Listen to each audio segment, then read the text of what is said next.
Okay. ನಮ್ಮ boss Anil ಅಣ್ಣ ಅವರಿಗೆ ಹುಟ್ಟುಹಬ್ಬದ ಹಾರ್ದಿಕ ಶುಭಾಶಯಗಳು. ಮತ್ತು ಏನು ಇವಾಗ GB ಎಲೆಕ್ಷನ್ ಬರ್ತಾ ಇದೆ, ಅವರು ಅಭ್ಯರ್ಥಿ ಕೂಡ ಅದರಲ್ಲಿ ಅತಿ ಹೆಚ್ಚು ಮತಗಳಿಂದ ಅವ್ರನ್ನ ಜಯಬೇರಿಯಾಗಿ ಗೆಲ್ಲಿಸ್ಕೊಂಡು ಬರೋ ಕೆಲಸ ನಮ್ಮದು.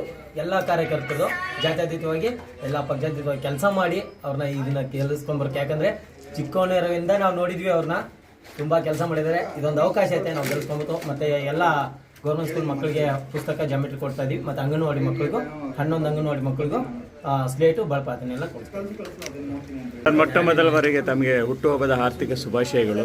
ಹಲವಾರು ಅಭಿಮಾನಿಗಳು ಬಂದು ನಿಮಗೆ ಇವತ್ತು ಹುಟ್ಟುಹಬ್ಬಕ್ಕೆ ಹಾರೈಸ್ತಾ ಇದ್ದಾರೆ. ಈ ಅಭಿಮಾನಕ್ಕೆ ಏನು ಹೇಳಕ್ಕೆ ಬಯಸ್ತೀರಾ ಸರ್? ಮೊದಲನೇದಾಗಿ ನನ್ನ ಆತ್ಮೀಯ ಸ್ನೇಹಿತರುಗಳಿಗೆ ಅಭಿನಂದನೆ ಹೇಳೋಕ್ಕೆ ಇಷ್ಟಪಡ್ತೇನೆ. ಯಾಕೆಂದರೆ ನಾನೇನು ಹುಟ್ಟುಹಬ್ಬ ಆಚರಿಸ್ಕೊಂಡು ಅನ್ನೋ ಉದ್ದೇಶ ಏನಿರಲಿಲ್ಲ.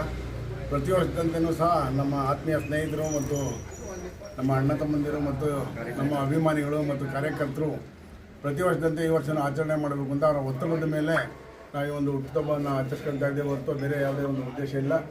ಎಲ್ರಿಗೂ ಸಹ ದೇವರು ಆಯುಷ್ ಆರೋಗ್ಯ ಬಗ್ಗೆ ಕೊಟ್ಟು ಕಾಪಾಡಲಿ ಅಂತ ಕೇಳ್ಕೊಳ್ತೀವಿ. ಏನೆಲ್ಲ ಕಾರ್ಯಕ್ರಮ ಹಮ್ಮಿಕೊಂಡಿದ್ದಾರೆ ಸರ್? ನಿಮ್ಮ ಅಭಿಮಾನಿಗಳು ಏನೇನೋ ಹೇಳ್ತಾ ಇದ್ರು. ಇಲ್ಲ, ಈಗ ನಮ್ಮ AJS ದೇವಣ್ಣವ್ರು ಗಿಡ ನೆಡೋಕ್ಕೆ ಕರೆದಿದ್ರು. ಗಿಡ ನೆಡಕ್ಕೆ ಹೋದ್ವಿ. ನಮ್ಮ ಸ್ಕೂಲ್ಗಳಿಗೆ ನೋಟ್ಬುಕ್ ಮತ್ತು ಜಾಮಿಟ್ರಿ ಕೊಡೋದು, ಅಂಗನವಾಡಿಯವರಿಗೆಲ್ಲ ಕೊಡಬೇಕು ಅಂತ ಎಲ್ಲ ವ್ಯವಸ್ಥೆ ಮಾಡ್ಕೊಂಡಿದ್ದಾರೆ. ನಮ್ಮ ಸ್ನೇಹಿತರ ಜೊತೆ ಹೋಗಿ ಆ ಕಾರ್ಯಕ್ರಮವನ್ನೆಲ್ಲ ಇವತ್ತು ಮುಗಿಸ್ಕೊಂಡ್ಬರ್ತೀವಿ. ಒಳ್ಳೆಯದಾಗಲಿ ಸರ್, ಧನ್ಯವಾದ.